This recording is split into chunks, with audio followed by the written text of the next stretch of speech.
بسم اللہ الرحمن الرحیم۔ آج ہمارے مغربی فکر و فلسفہ کورس کا 18واں سبق ہے۔ ہم نے ایک سلسلہ شروع کیا تھا کہ مغربی فکر و فلسفہ کے مقابلے میں امت مسلمہ کا کیا رویہ اور کون سا رد عمل سامنے آیا یا آنا چاہیے۔ تو 3 رد عمل اور 3 رویے ممکن ہے۔ پہلا رویہ تھا رد کلی کا، یعنی ایبسلوٹلی ریجیکشن کا۔ دوسرا رویہ ہے ایبسلوٹ ایکسیپٹ کا، یعنی کلی طور پر قبولیت کا۔ امت مسلمہ کا عمومی جدید ذہن نے یہ رویہ اختیار کیا کہ مغربی تہذیب کو قبول کیا جائے۔ مغربی تہذیب آج کی بالادست قوت ہے اور اس نے ایسے اچھے افکار اور اچھا طرز زندگی دیا ہے جو انسانی تاریخ میں اس سے پہلے نہیں دیا گیا۔ لہٰذا یہ تہذیب عملی طور پر مکمل اسلامی اصولوں پر کھڑی ہے۔ فرق صرف ایمان لانے اور نہ لانے کا ہے کہ مغرب جو ہے وہ خدا پر ایمان نہیں رکھتا اور مسلمان امت مسلمہ اللہ تعالیٰ پر ایمان رکھتے ہیں۔ بہرحال یہ جو اصول زندگی ہے، مغربی طرز زندگی، اس میں اکثر جو ہے وہ سب کے سب خدائی ہی ہیں۔ اس نظریے کے حامل حضرات کچھ دلائل دیتے ہیں اور ان دلائل کو ہم نمبر وار ذکر کرتے ہیں تاکہ بات سمجھنے میں آسانی ہو۔ سب سے پہلا نقطہ یا سب سے پہلی دلیل یہ حضرات جو بیان کرتے ہیں مغربی افکار اور فلسفوں کو قبول کرنے کی تائید میں، کہتے ہیں کہ مغرب عدل و انصاف پر مبنی تہذیب ہے۔ یعنی مغرب میں عدل اور انصاف ہی قائم ہے، وہاں پر قانون کی بالادستی ہے، قانون سے بالاتر کوئی نہیں ہے، چاہے امیر ہو غریب ہو، یہاں تک کہ انسان تو انسان، جانوروں کے حقوق کا بھی وہاں پر لحاظ رکھا جاتا ہے۔ اگر کوئی کتے یا بلی پر ظلم کرتا ہے تو قانون اس پہ ہاتھ ڈالتا ہے اور اس کو جو ہے وہ گرفتار کر لیا جاتا ہے۔ لہٰذا ایسی تہذیب جو مکمل عدل و انصاف پر کھڑی ہے تو اس کو قبول کرنے میں حرج نہیں ہے، کیونکہ عدل و انصاف تو اسلام کے اصولوں کے بھی عین مطابق ہے۔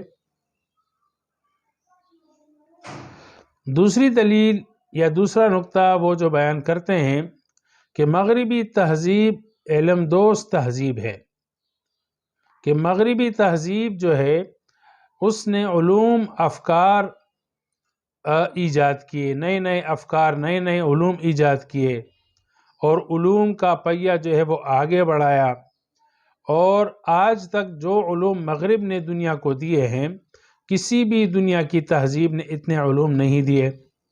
سائنس اور فلسفہ جو ہے وہ عروج پر ہے، نئی نئی ایجادات ہو رہی ہیں، انسانی صحت کے حوالے سے نئے نئے تجربات ہو رہے ہیں اور جان لیوا بیماریوں کا علاج دریافت کیا جا رہا ہے۔ ماحولیات کے حوالے سے جو ہے وہ نئی نئی تحقیقات ہو رہی ہے اور اچھے سے اچھے اقدامات ہو رہے ہیں۔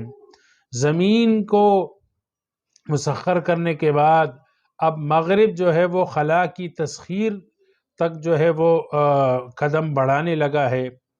تو یہ ساری چیزیں جو ہے وہ علم کی بنیاد پر ہے، اور علم دوستی یہ اسلام کا شعار ہے کہ اسلام بھی کہتا ہے کہ بھائی علم جو ہے وہ ہر حاصل کرنا ہر مومن اور ہر مومن مرد اور عورت پر جو ہے ضروری ہے۔ تو ایسی تہذیب جو علم دوست ہو اور دنیا نے اس کو نئے نئے علوم دیے اور نئے نئے علوم اور نئی نئی ایجادات دی ہے تو اس کو قبول کرنے میں کیا رکاوٹ ہے۔ تیسری دلیل یہ حضرات دیتے ہیں کہ مغربی تہذیب جو ہے وہ اخلاقیات پر قائم ہے۔ یعنی اخلاقیات میں مغربی تہذیب آج پوری دنیا میں سر فہرست ہے۔ وہاں پر ہر انسان خوش اخلاقی سے پیش آتا ہے، ہر دوسرے انسان کا احترام ہوتا ہے، اگر آپس میں اختلاف بھی کرتے ہیں تو خندہ پیشانی سے کرتے ہیں، ایک دوسرے کے اختلاف کو جو ہے وہ برداشت کیا جاتا ہے، انسانوں کی جانوں کی ہلاکت پر جو ہے وہ افسوس کیا جاتا ہے، دکانوں میں، بازاروں میں، دفاتر میں ایک تنظیم ہے، ایک ضبط ہے، اور ایک دوسرے کے احترام کا ماحول ہے، ڈانٹ ڈپٹ، ایک دوسرے کی تحقیر اور تذلیل یہ بری سمجھی جاتی ہے۔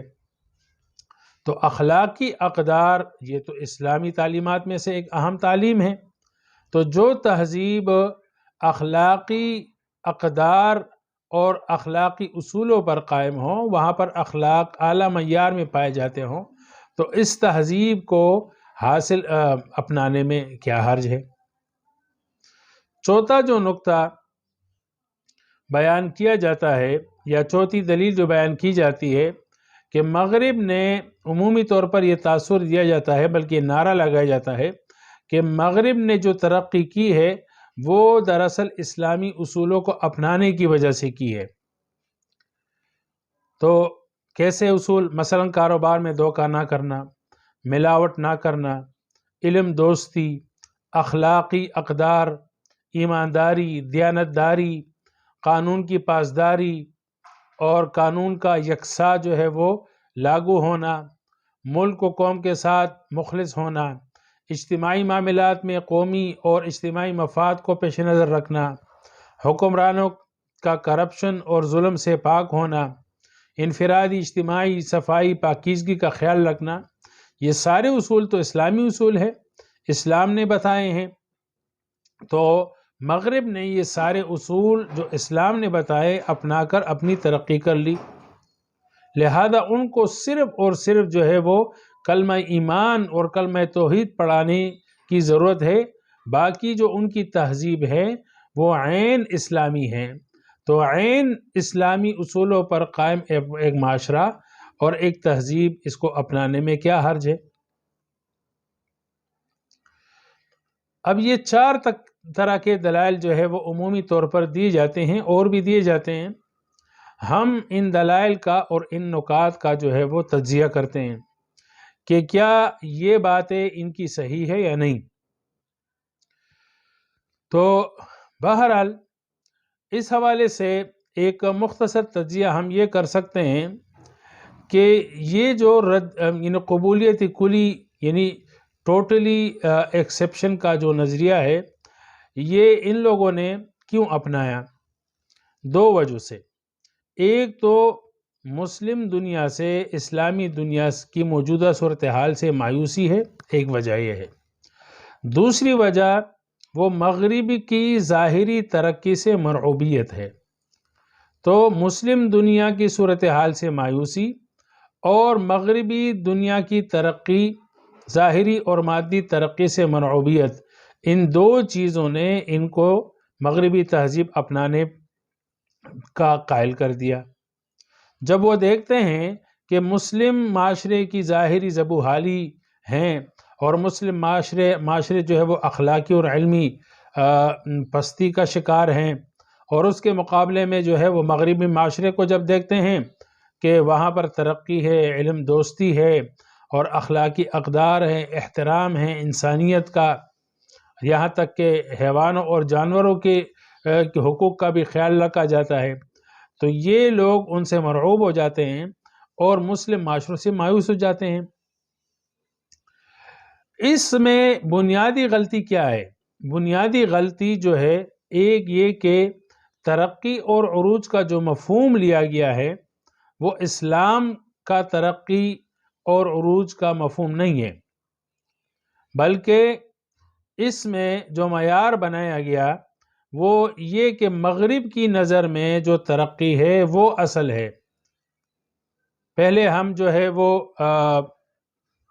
پڑھ چکے ہیں ترقی کا فلسفہ، کہ وہاں پر اسلام کا نقطہ نظر بالکل الگ ہے اور مغرب کا جو نقطہ نظر ہے وہ بالکل الگ ہے، دونوں جو ہے متصادم ہے۔ مغرب کا ترقی کا جو تصور ہے وہ ہے کہ بلند بالا عمارتیں ہوں، پاک صاف ماحول ہو، منظم قانون کے سامنے معاشرہ جو ہے وہ سر تسلیم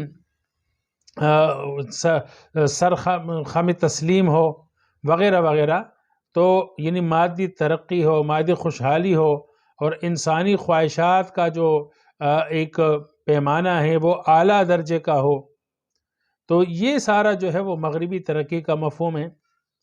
یعنی پیسے کی ریل پیل ہو، اور مطلب یہ کہ مادی اور انسانی خواہشات کے گرد جو ہے وہ مغربی تصوری ترقی جو ہے وہ گھومتا ہے. جبکہ اسلام کی نظر میں یہ ساری چیزیں ترقی کا معیار نہیں ہے. یعنی اسلام جو ہے وہ مال کو کمانے اور اسی طرح دنیا کی آسائشوں سے منع تو نہیں کرتا، لیکن یہ کہ یہ ترقی کا معیار بھی نہیں ہے. وہاں پہ دیکھیں ترقی کا معیار اسلام کی نظر میں کیا ہے، وہ اللہ اور رسول کی اطاعت، شرم و حیا کے اعلیٰ یعنی اعلیٰ اقدار ہو. تو یہ جو ہے اسلام کی نظر میں ترقی ہے. اللہ اور رسول کی اطاعت کا ماحول ہو، اللہ اور رسول کی اطاعت کا جو ہے وہ معاشرے میں بول بالا ہو، اور ایک تصویر نظر آتی ہو، زندہ چلتی تصویر نظر آتی ہو. تو اس لحاظ سے اسلامی تصور ترقی کے لحاظ سے مغرب کی جو تہذیب ہے، مغرب کا جو معاشرہ ہے، وہ تو بالکل یعنی وہ تو زوال کا شکار ہے، کیونکہ وہاں پر بے حیائی اور فحاشی جو ہے وہ آخری حدوں کو چھو رہی ہے. اور مغربی تہذیب میں پیسہ، روپیہ، لذت، خواہشات کی تکمیل یہ اصل بنیاد ہے. وہاں پر جو ہے وہ حلال حرام، جائز ناجائز، خیر اور شر کی تمیز جو ہے مکمل طور پر مٹ چکی ہے. اچھا، دوسرا کہ مغرب نے جو ہے وہ انسان کو عبد سے یعنی اللہ کا بندہ ہونے سے نکال کے وہ خدا کی جگہ پہ رکھ دیا ہے. لہٰذا یہ مغربی تہذیب جو ہے وہ اسلامی نقطۂ نظر یعنی اسلامی تصور ترقی کے لحاظ سے یہ ترقی یافتہ نہیں ہے، بلکہ یہ زوال کا شکار ہے. جبکہ اسلام کی روح سے ترقی کا جو یعنی بہترین نمونہ اور بہترین معاشرہ ہے وہ صحابہ کرام رضی اللہ تعالیٰ عنہم کا ہے، کہ وہاں پہ لوگ 100% اللہ اور رسول کی اطاعت پر کاربند تھے. اور اسلام کی نظر میں دنیاوی جاہ، ملک و دولت، ایجادات، وسائل کی بہتات، یہ جو ہے ترقی کا معیار نہیں ہے. یعنی یہ منع بھی نہیں ہے، لیکن یہ ترقی کا معیار بھی نہیں ہے. اسلام کی روح سے ایک فقیر اور تنگ دست، چاہے اس کی ایک خواہش بھی پورا نہ ہو سکتی ہو، لیکن اگر وہ اللہ اور رسول کے احکامات کا پابند ہے تو وہ انسان اس مغربی تہذیب کے تمام انسانوں سے بالاتر ہے. جس طرح کہ ایک حدیث مبارکہ میں بھی آتا ہے کہ نبی کریم صلی اللہ علیہ وسلم کے سامنے ایک آدمی گزرا، پوچھا، صحابہ نے کہا کہ یا رسول اللہ، یہ شخص تو ایسا ہے کہ اس کو کوئی سلام کرنا گوارا نہ کرے، کوئی دعوت پہ بلانا نہ چاہے، اور اگر کہیں پر رشتہ بھیجے تو اس کو قبول نہ کیا جائے. مطلب یہ ہے کہ غربت اور فقر کا اور تنگ دستی کا شکار آدمی ہے، کوئی حیثیت کوئی لوگ نہیں دیتے دنیاوی لحاظ سے. دوسرا آدمی گزرا، اس کے بارے میں جو ہے وہ صحابہ کرام نے عرض کیا کہ یہ وہ شخص ہے کہ اگر کہیں پر نکاح کا پیغام دیتا ہے تو اس کو جو ہے قبول کیا جاتا ہے، اور کہیں پر دعوت ہوتی ہے تو اس کا نام سر فہرست ہوتا ہے، اور کسی سے اگر ملتا ہے تو لوگ جو ہے اس کے ساتھ ہاتھ ملانے اور سلام کرنے میں اپنا فخر محسوس کرتے ہیں. آپ علیہ الصلوۃ والسلام نے فرمایا کہ دوسرے شخص سے اگر پوری دنیا بھر جائے تو پوری دنیا کے انسان اس پہلے ایک شخص کا مقابلہ نہیں کر سکتے، اس کے برابری نہیں کر سکتے. تو اسلامی تصور ترقی یہ ہے.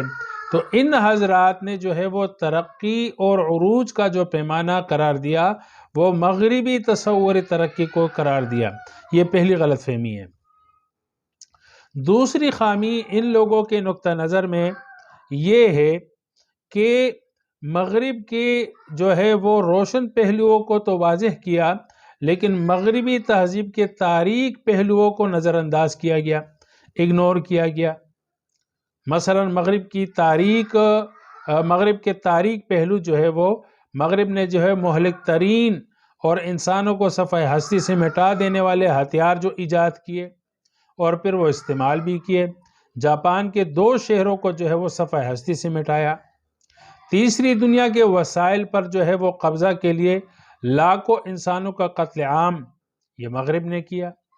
اقوام متحدہ کے نام سے جو 5 ممالک ہیں پوری دنیا پر اپنی آمریت کا راج اور رواج قائم کیا ہوا ہے، پوری دنیا کو اپنا غلام بنایا۔ اسی طرح دولت اور سرمایہ کی غیر منصفانہ تقسیم یہ مغرب ہی کا کرتا دھرتا ہے۔ فحاشی اور عریانی کی ہر حد کو جو ہے وہ پار کرنا، آزادی کے نام سے جو ہے وہ یعنی خاندانی جو ادارہ ہے اس کو ختم کر دیا گیا، رشتوں کا تقدس وہاں پر نہیں رہا۔ جمہوریت کے نام سے جو ہے وہ سرمایہ دار طبقے کی بالادستی اور ساری انسانیت کو غلام بنایا۔ اسلحہ کے فروغ کے لیے تیسری دنیا کے ممالک میں جو ہے وہ خون ریز جنگوں کو پروان چڑھایا، یعنی خود تو انہوں نے اپنے ملکوں میں امن قائم کیا ہے، لیکن چونکہ مغرب ہی جو ہے وہ سب سے زیادہ اسلحہ بنانے کی فیکٹریاں رکھتا ہے، تو مارکیٹ ہے اسلحے کی، تو اب اس کو چاہیے کہ اسلحہ استعمال کہاں پر ہو، اور مختلف جگہوں پر جو ہے وہ 2 ملکوں کو جو ہے وہ چند مفروضوں پر لڑا کر دشمن بنا کر اپنا اسلحہ فروخت کر رہے ہیں۔ تو دنیا میں جو بدامنی ہے اس کے پیچھے یعنی یورپ کا اور مغرب کا جو ہے یہ تاریک چہرہ ہے، یہ تاریک چہرہ ہے۔ تو ان حضرات نے مغرب کی ترقی اور روشن پہلوؤں کو تو سامنے رکھا اور کہا کہ مغرب کے ان روشن پہلوؤں کو دیکھ کر ہمیں ان کی تقلید کرنی چاہیے، اگر ہمیں ترقی چاہیے تو ہمیں مغرب کی تقلید کرنی چاہیے۔ مغرب نے جس بنیاد پہ ترقی کی ہے تو ہم انہی بنیادوں پر جو ہے وہ ترقی کر سکتے ہیں، اس لیے ہمیں ان کی تہذیب کو اپنانے میں کوئی حرج اور تنگی نہیں ہونی چاہیے۔ لیکن اس کے ساتھ ساتھ جو ان کے تاریک پہلو ہیں اور ان کے جو بھیانک چہرے ہیں ان کو نظر انداز کر دیا جاتا ہے۔ تو یہ 2 غلط فہمیاں ہیں، 2 بنیادی خامیاں ہیں اس دوسرے رویے میں جو مغربی تہذیب کو کلی طور پر 100% قبول کرنے کی تائید کرتے ہیں اور اس پر دلائل دیتے ہیں۔ تو انہوں نے ایک تو ترقی کے تصور کو، وہ مغربی تصور کو لیا اور اسلامی تصور کو بالکل نظر انداز کر دیا۔ دوسری خامی یہ ہے کہ انہوں نے مغربی تہذیب اور اس معاشرے کے جو ہے وہ روشن پہلوؤں کو تو بیان کرتے ہیں، لیکن ان کے تاریک پہلوؤں کو جو ہے وہ اگنور کرتے ہیں۔ تو حالانکہ ایک چیز کا جب تجزیہ ہوتا ہے تو اس کے دونوں طرح کے پہلو سامنے آنے چاہیے، اس کے بعد فیصلہ کیا جاتا ہے کہ یہ جو ہے اس کو ریجیکٹ کیا جائے یا اس کو ایکسیپٹ کیا جائے، قبول کیا جائے۔ وآخر دعوانا ان الحمدللہ رب العالمین۔